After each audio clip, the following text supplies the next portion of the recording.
Hello दोस्तों, प्रतिमा GS academy पे आप सभी का स्वागत है।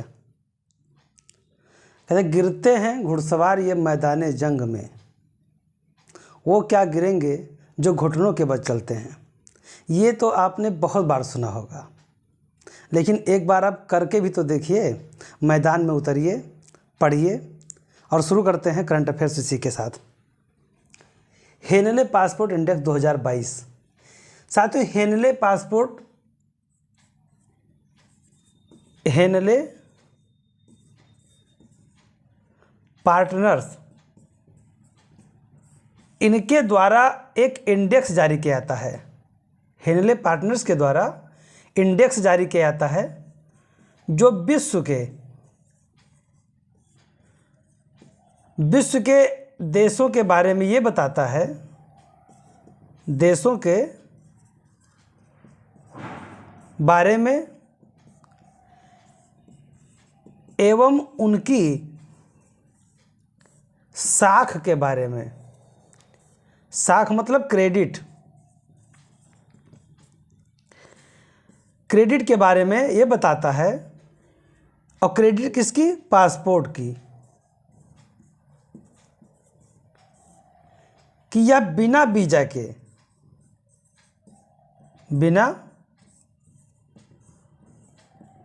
के कितने देशों में जा सकता है, कितने देशों में घूम सकता है।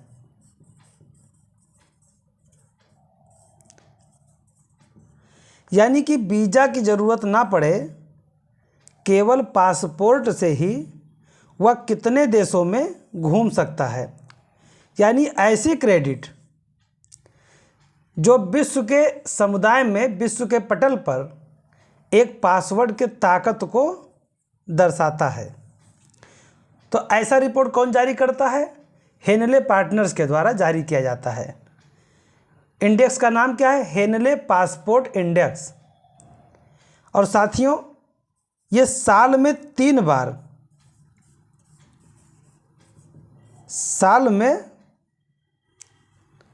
बार जारी किया ही जाता है।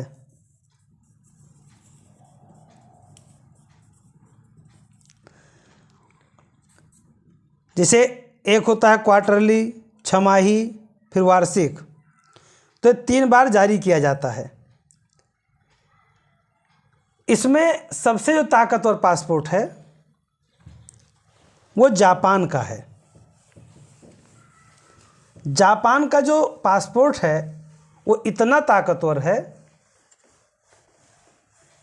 कि 193 देशों में 193 देशों में बिना वीजा के जा सकता है।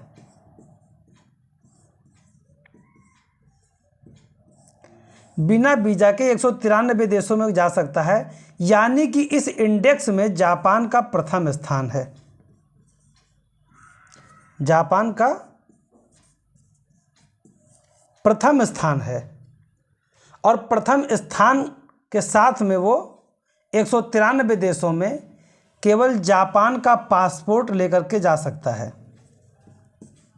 सोचे कितना ताकतवर पासपोर्ट है कि आपके पास अगर जापान का पासपोर्ट है केवल, तो आपको कहीं घबराने की ज़रूरत नहीं है। ना तो वीज़ा के लिए अप्लाई करने की आवश्यकता है और ना किसी के सामने किसी ऑफिस की दौड़ लगाने की आवश्यकता है।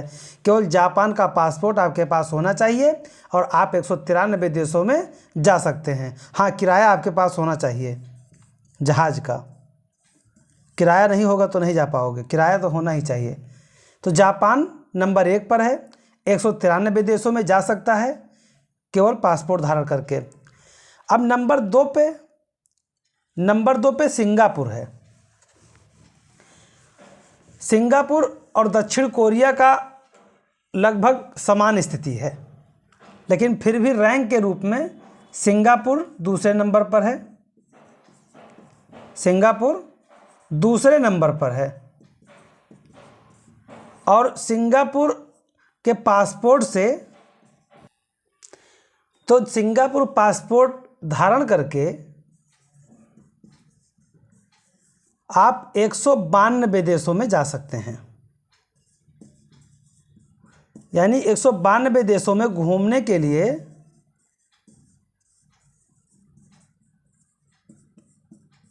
आपके पास में केवल सिंगापुर का पासपोर्ट होना चाहिए।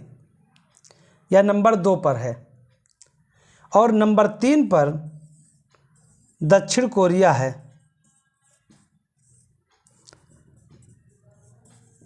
दक्षिण कोरिया के पासपोर्ट के माध्यम से भी आप 192 देशों में जा सकते हैं। अभी तक जापान और सिंगापुर बराबर थे, 192। अब जापान का पासपोर्ट एक देशों में और मान्य हो गया है जो बिना वीज़ा के लिए जा सकता है, तो इसलिए भी नंबर 2 पे हो गया है। और नंबर 3 पे दक्षिण कोरिया है, 192 देशों के साथ में जा सकता है। तो यहाँ पे प्रश्न जो आएगा वो भारत के परिप्रेक्ष्य में आ सकता है, या कौन जारी करता है, या नंबर 1 पर कौन है। 3 प्रश्न बनते हैं। तो पहले हम देख लेते हैं कि भारत की स्थिति क्या है। तो भारत का रैंक है 87वां स्थान प्राप्त हुआ है भारत को। और भारत के पासपोर्ट धारण करने के साथ आप केवल 67 देशों में बिना वीज़ा के जा सकते हैं, बिना वीज़ा के घूम सकते हैं।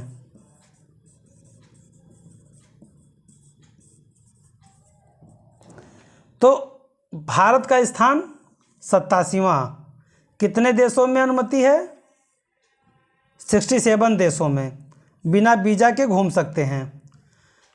अब सबसे अंतिम स्थान पे कौन है? तो अफ़गानिस्तान,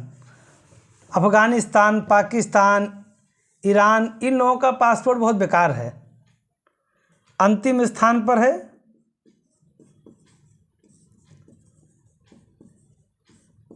अफ़गानिस्तान।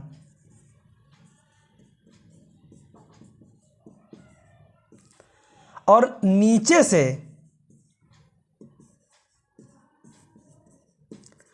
चौथा स्थान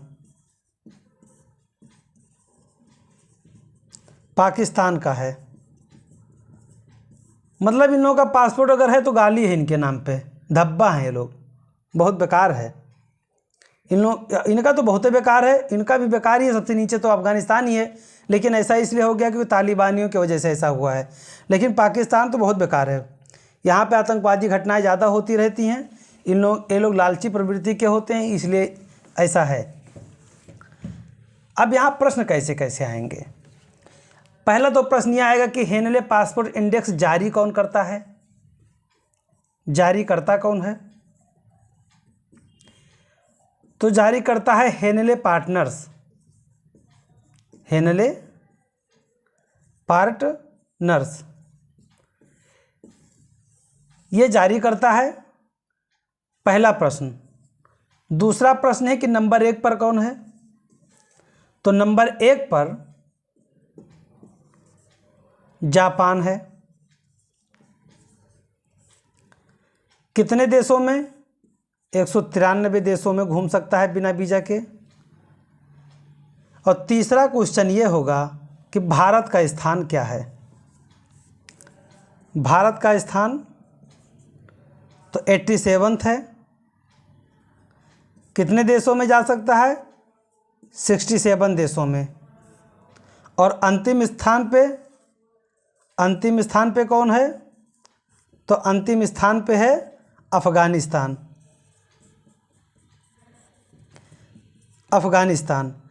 तो इतने 1, 2, 3, 4 यही प्रश्न आएंगे, और आएंगे ज़रूर।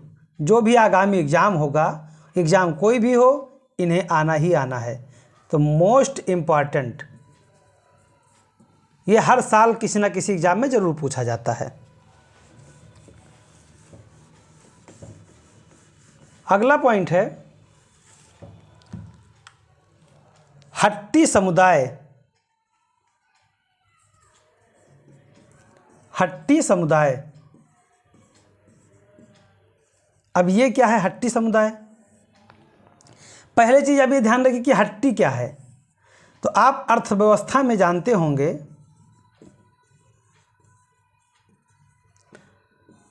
हाट।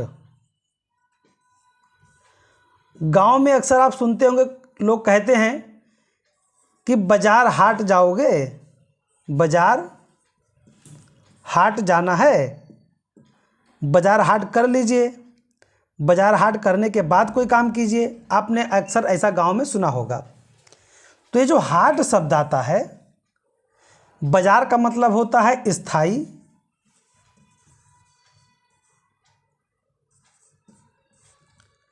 बाजार का मतलब होता है स्थायी बिक्री के स्थान, बिक्री के स्थान। और हाट का मतलब होता है अस्थायी। तो जब बाजार के साथ हाट लग जाए तब वह हो जाएगा अस्थायी बिक्री का स्थान। और केवल बाजार शब्द आए तो वह स्थायी बिक्री के सामान होंगे, कि जहाँ पे बिक्री के स्थायी रूप से बिक्री होता हो। तो केवल बाजार आएगा तो स्थायी बिक्री का स्थान माना जाएगा, और बाजार के साथ अगर हाट लग जाएगा तो वह अस्थायी बिक्री का स्थान हो जाएगा और स्थायी गायब हो जाएगा। तो जो हाट शब्द है, हाट शब्द बोलते थे उठाई बाजार को, उठाई मार्केट, उठाई बाजार।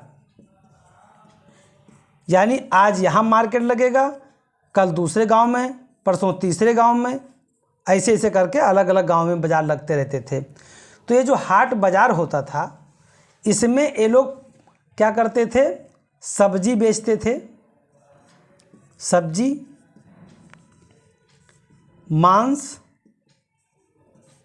मछली, ऊन इत्यादि। यानी इन सब चीज़ों का ये बिक्री करते थे गांव गांव जा कर के जब बाजार लगता था। तो इसी हाट के नाम से यह हट्टी कहलाए। फिर यह चल करके धीरे धीरे एक पारंपरिक रूप हो गया और हट्टी समुदाय कहलाने लगा। तो हट्टी समुदाय अभी हाल ही में चर्चा में था। चर्चा में क्यों था? क्योंकि हट्टी समुदाय ने अपने को आदिवासी समुदाय में आदिवासी का दर्जा प्राप्त करने की मांग की है। दर्जा प्राप्त करने की मांग की है। अच्छा, कोई आदिवासी दर्जा क्यों चाहता है? कोई समुदाय किसी अन्य पिछड़े वर्ग में, किसी SC/ST वर्ग में क्यों जाना चाहता है? क्योंकि उसमें उनको फ़ायदा होता है, गवर्नमेंट स्कीम देती है, उनके लिए अलग लोन दिया जाता है, उनको आगे बढ़ाने के लिए रिजर्वेशन दिया जाता है, उनको अन्य प्रकार के सामूहिक रूप से कार्य करने के लिए स्वयं सहायता समूह के प्रति उनको योगदान दिया जाता है। तो इन सभी फायदा के लिए कोई भी व्यक्ति उसमें जाना चाहता है। तो इन्होंने एक अपने को आदिवासी दर्जा प्राप्त करने की मांग की, और ये मांग इतना विकट हो गया कि हाल ही में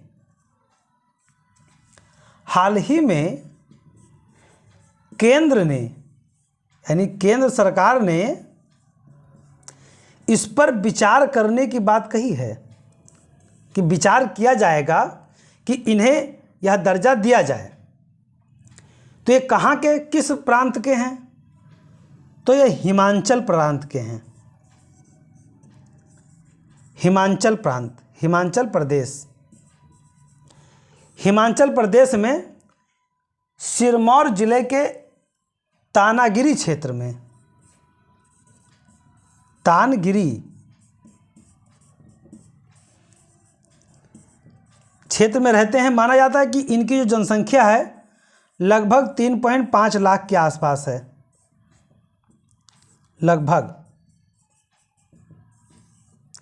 3.5 लाख के आसपास है। और यह समुदाय खुबली नामक पारंपरिक परिषद से, खुबली नामक पारंपरिक परिषद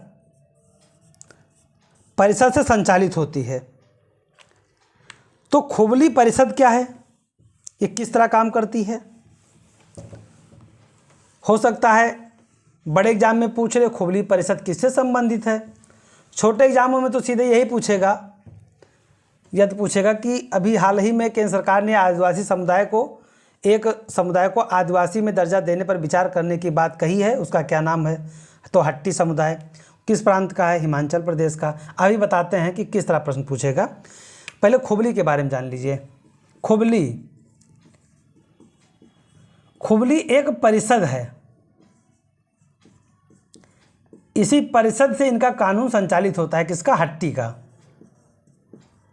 हट्टी समुदाय का पूरा शासन व्यवस्था हट्टी, ये परिषद एक है, उसी के माध्यम से संचालित होता है। एक खाप पंचायत है। खाप पंचायत कहाँ पे है? तो खाप पंचायत कहाँ पे है? हरियाणा में। हरियाणा में, राजस्थान में। तो ये जो खाप पंचायत है, ये वहाँ के सारे नियम बनाती है। नियम है, कोई लड़की बाहर शादी नहीं करेगी, अपने गोत्र में नहीं करेगी, तमाम प्रकार के, एक कह सकते हैं आप रूढ़िवादी परंपरा, रूढ़िवादी परंपरा इसका परिचायक है। तो जैसे ही खाप पंचायत हरियाणा और राजस्थान में काम करती है, उसी तरह हट्टी समुदाय के लिए खुबली परिषद काम करती है। अब यहाँ प्रश्न कैसे बनेंगे? तो साथियों प्रश्न यहाँ पे आएंगे 3 से 4 बन सकते हैं। मतलब एक ही एग्जाम में चारों नहीं आ जाएंगे, लेकिन तरीके जो हैं 4 बन सकते हैं। पहला ये बन सकता है कि हाल ही में चर्चा में रहा, हाल ही में चर्चा में रहा हट्टी समुदाय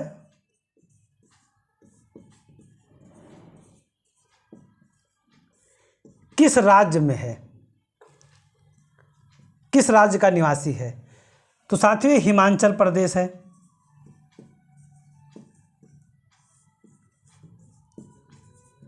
दूसरा प्रश्न ये पूछ सकता है कि हाल ही में चर्चा में रहा हट्टी समुदाय हिमाचल प्रदेश के ताना क्षेत्र में निवास करता है, ये क्यों चर्चा में रहा? तो अपने को आदिवासी दर्जा प्राप्त करने के लिए, आदिवासी दर्जा प्राप्त करने के लिए। तीसरा प्रश्न ये पूछ सकता है कि हाल ही में हट्टी समुदाय हिमाचल प्रदेश के ताना क्षेत्र में निवास करने वाली आदिवासी दर्जा प्राप्त करने के लिए चर्चा में था, ये किस परिषद के द्वारा संचालित होता है? तो खुबली परिषद। अब एक प्रश्न उल्टा बन सकता है कि हाल ही में चर्चा में रहा खुबली परिषद किससे संबंधित है? तो आपको बताना है कि हट्टी समुदाय के प्रशासन हेतु, समुदाय के प्रशासन हेतु। तो साथियों इतने प्रश्न यहाँ से बनने की संभावना होती है। तो जो हट्टी समुदाय है, हट्टी समुदाय के प्रशासन हेतु खुबली परिषद हो गया। अब हिमाचल प्रदेश से संबंधित ये पूरा, और ये चर्चा में रहा, केंद्र सरकार ने विचार किया है। और अगर केंद्र सरकार ने विचार किया है तो फिर इन्हें इस समुदाय का दर्जा प्राप्त हो सकता है। तो साथियों मैं अपनी क्लास को यहीं पे समाप्त करता हूं और आप लोगों से निवेदन करता हूं कि ज़्यादा से ज़्यादा लोगों को शेयर करें, लाइक करें, कमेंट करें, और जिन लोगों ने अभी तक हमारे चैनल को सब्सक्राइब नहीं किया है वो लोग हमारे चैनल को सब्सक्राइब करें। धन्यवाद। जय हिंद, जय भारत।